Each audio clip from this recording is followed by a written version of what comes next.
ஓம் ஸ்ரீ குருப்பியோ நமஹ. ஓம் ஸ்ரீ மகா பெரியவா போற்றி. தெய்வீக ஒளி அன்பர்கள் அனைவருக்கும் எனது நமஸ்காரங்கள். வாழ்க்கையில் ஒரு தெளிவு இல்லையா? அடுத்த கட்டத்திற்கு எப்படி போவது என்ற பயம் இருக்கிறதா? நம்முடைய கர்ம வினைகள் நீங்கி அறிவும் மன உறுதியும் பெருக வேண்டுமென்றால் அதற்கு ஒரே வழி நமது ஆச்சாரியர்களின் திருவடிகளை பற்றுவதுதான். இன்று வியாழக்கிழமை, குருவருள் பொங்கும் நாள். இன்று நாம் பாராயணம் செய்ய போகும் இந்த ஸ்ரீ சுவாமி ராமானுஜ அஷ்டோத்தர ஸ்தோத்திரம் வெறும் 108 பெயர்கள் மட்டுமல்ல. இது உங்கள் வாழ்வில் இருக்கும் குழப்பங்களை நீக்கி ஒரு மகானின் பாதுகாப்பை உங்களுக்கு தரும் கவசமாகும். வாருங்கள், குருவின் நாமத்தை சொல்வோம். ஸ்ரீ ராமானுஜாஷ்டோத்தர சதநாம ஸ்தோத்திரம். ஸ்ரீ ராமானுஜ யோகீந்திர க்ஷீர கைங்கர்யசாலினே நமோ வட்டுக பூர்ணாய மஹனீய குணாப்தயே.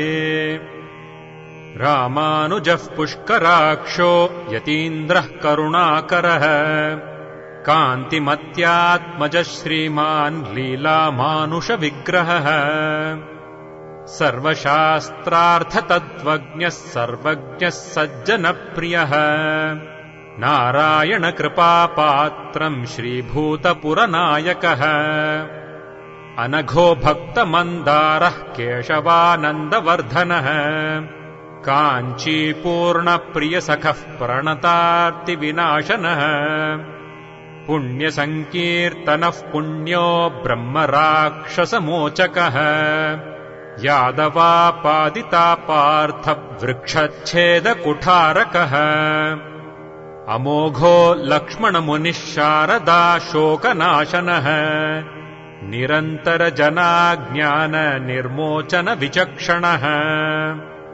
वेदान्तद्वयसारज्ञो वरदायाम्बुदायकः पराभिप्रायतत्त्वज्ञो यामुनाङ्गुलिमोचकः देवराजकृपालब्धः षड्वाक्यार्थमहोदधिः पूर्णाय लब्धसन्मन्त्रः शौरिपादाब्जषट्पदः त्रिदण्डधारी ब्रह्मज्ञो ब्रह्मज्ञानपरायणः रङ्गेशकैङ्कर्यरतो विभूतिद्वयनायकः गोष्ठीपूर्णकृपालब्ध मन्त्रराजप्रकाशकः वररङ्गानुकम्पात्तद्राविडाम्नायपारगः मालाधरार्यसुज्ञातद्राविडाम्नायतत्त्वधीः चतुःसप्ततिशिष्याढ्यः पञ्चाचार्यपदाश्रयः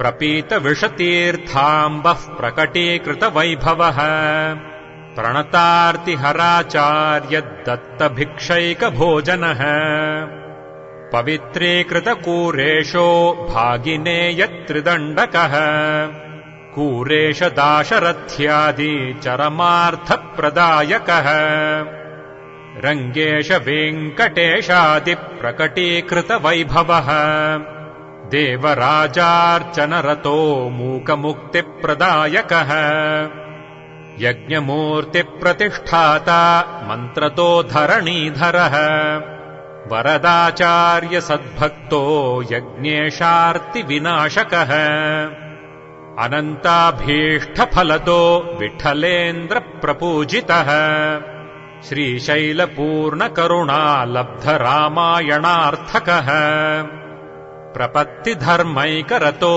गोविन्दार्यप्रियानुजः व्याससूत्रार्थतत्त्वज्ञो बोधायनमतानुगः श्रीभाष्यादिमहाग्रन्थकारकः कलिनाशनः अद्वैतमतविच्छेत्ता विशिष्टाद्वैतपारगः कुरङ्गनगरीपूर्णमन्त्ररत्नोपदेशकः विनाशिताखिलमतः शेषीकृतरमापतिः पुत्रीकृतशठारातिः शठारातृणमोचकः भाषादत्तहयग्रीवो भाष्यकारो महायशाः पवित्रीकृतभूभागः कूर्मनाथप्रकाशकः श्रीवेङ्कटाचलाधीशः शङ्खचक्रप्रदायकः श्रीवेङ्कटेशश्वशुरः श्रीरमासखदेशिकः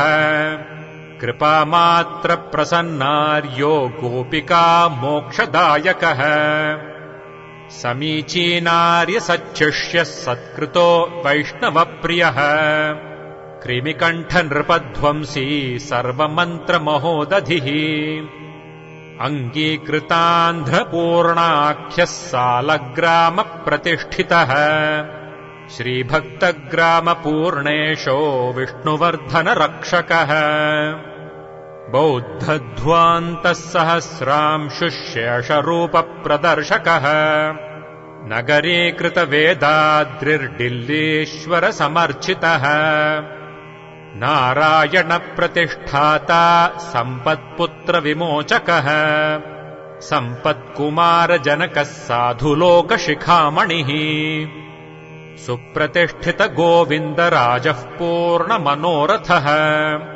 गोदाग्रजो दिग्विजेता गोदाभीष्टप्रपूरकः सर्वसंशयविच्छेत्ता विष्णुलोकप्रदायकः अव्याहतमहत्वर्त्मा यतिराजो जगद्गुरुः एवम् रामानुजार्यस्य नाम्नामष्टोत्तरम् शतम् यः पठेच्छृणुयाद्वापि सर्वान् कामानवाप्नुयात्.